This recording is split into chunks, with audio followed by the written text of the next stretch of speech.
राहुल की उम्र 25 साल थी।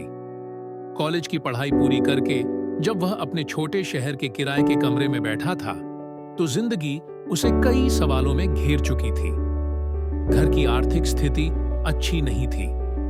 पिता रिटायर हो चुके थे और छोटे भाई की पढ़ाई का खर्च भी उसी पर आ चुका था। उसके पास दो ही विकल्प थे, या तो कोई नौकरी पकड़ ले और परिवार की जिम्मेदारियां संभाले, या फिर अपने सबसे बड़े सपने के पीछे भागे, आईएएस अधिकारी बनने का सपना। राहुल जानता था कि यह सफर आसान नहीं होगा। यूपीएससी की परीक्षा भारत की सबसे कठिन परीक्षाओं में से एक मानी जाती है। लाखों उम्मीदवार बैठते हैं, पर चयन कुछ ही का होता है। कई दोस्त उसे समझाते, इतना बड़ा रिस्क मत ले, कोई प्राइवेट नौकरी कर लो, घर भी संभल जाएगा। लेकिन राहुल के भीतर की आग शांत नहीं होती थी। उसने ठान लिया, अगर जिंदगी जीनी है तो अपने सपनों के लिए जीनी है। राहुल ने किताबें खरीदी, कोचिंग में दाखिला लिया और दिन रात तैयारी में जुट गया। उसकी दिनचर्या एक जैसी हो गई थी। सुबह 4 बजे उठना, 6 से 10 घंटे तक पढ़ाई करना और बाकी समय नोट्स बनाना। महीनों तक दोस्तों से दूरी, परिवार से कम बातचीत और पूरी तरह किताबों में डूबा हुआ।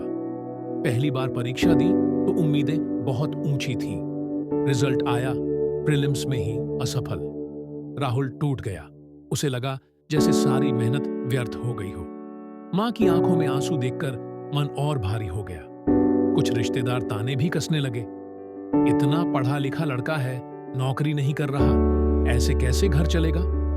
लेकिन मां ने उसके कंधे पर हाथ रखा और बस इतना कहा, बेटा, असफलता ही सफलता की पहली सीढ़ी है, फिर से कोशिश कर। इस बार राहुल ने अपनी गलतियां पहचानी। उसने समझा कि केवल रटने से यूपीएससी पास नहीं होती, बल्कि करंट अफेयर्स, लेखन क्षमता और सोचने की शक्ति भी जरूरी है।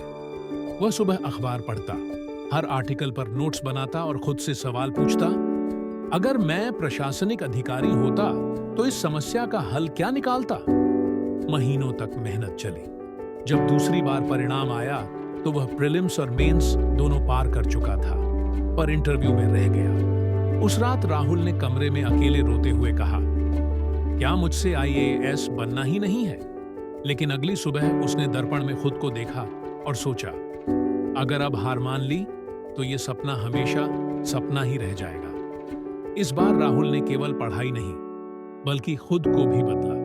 उसने महसूस किया कि आईएएस अधिकारी बनने के लिए केवल ज्ञान नहीं, बल्कि व्यक्तित्व, आत्मविश्वास और निर्णय क्षमता भी जरूरी है।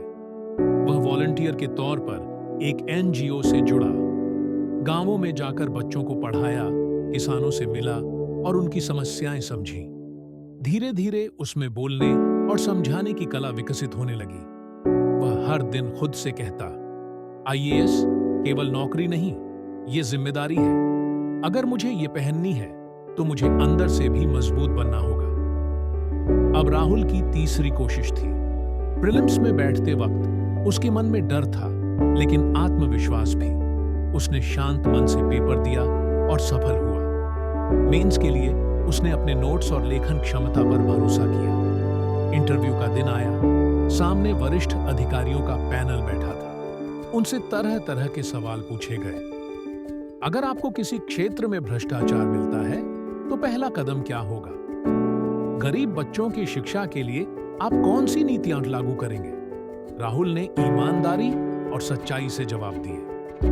वह अपने अनुभवों को जोड़कर बताता गया, कैसे उसने एनजीओ में काम करते हुए जमीनी समस्याएं देखी थी और कैसे उनके समाधान निकाले जा सकते हैं। उसकी आंखों में आत्मविश्वास और देश के लिए कुछ करने की आग साफ झलक रही थी। कुछ हफ्तों बाद रिजल्ट आया। राहुल का नाम सूची में था, ऑल इंडिया रैंक 57। घर में खुशियों का माहौल छा गया। पिता की आंखों में गर्व था, मां रोते रोते उसे गले लगा रही थी। वे रिश्तेदार जो कभी उसका मजाक उड़ाते थे, आज बधाई देने आए। राहुल ने सोचा, ये जीत सिर्फ मेरी नहीं है, ये उन सभी युवाओं की है जो असफलताओं के बावजूद हार नहीं मानते। आईएएस की कुर्सी तक पहुंचने का रास्ता लंबा और कठिन है, लेकिन अगर हिम्मत, मेहनत और विश्वास हो तो कोई सपना असंभव नहीं। राहुल आज एक सफल, आईएएस अधिकारी है। वह जब भी नए अभ्यर्थियों से मिलता है तो यही कहता है, संघर्ष तुम्हें थकाएगा, असफलताएं तुम्हें तोड़ेंगी, लेकिन याद रखना, जो हार नहीं मानता वही जीतता है। आईएएस बनने का सफर किताबों से नहीं, बल्कि जिद और आत्मविश्वास से जीता जाता है। इस तरह राहुल की कहानी हमें सिखाती है कि संघर्ष केवल बाधा नहीं, बल्कि सफलता का मार्ग है। आईएएस अधिकारी बनने का सपना बड़ा है, लेकिन उससे भी बड़ी ताकत है लगातार कोशिश करने का साहस।